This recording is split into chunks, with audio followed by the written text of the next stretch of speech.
Channel of Vadodara. સંત નિરંકારી મંડળ દ્વારા વડોદરા શહેર ખાતે સ્વચ્છતા અભિયાનનું આયોજન કરવામાં આવ્યું હતું।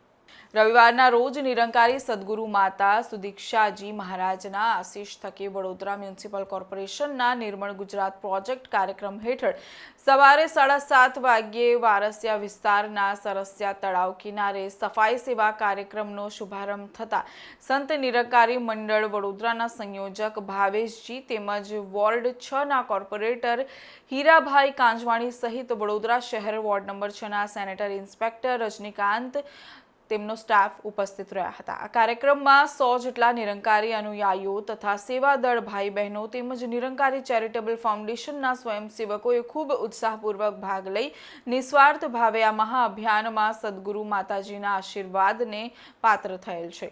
સંત નિરંકારી મંડળ નિરંતર આધ્યાત્મિક જાગૃતિની સાથે સાથે માનવતાની સેવાઓમાં રક્તદાન શિબિરો, વૃક્ષારોપણ, સ્વચ્છતા અભિયાન, મહિલા સશક્તિકરણ, સામાજિક કલ્યાણકારી યોજનાઓને પણ સંચાલિત કરી રહ્યું છે।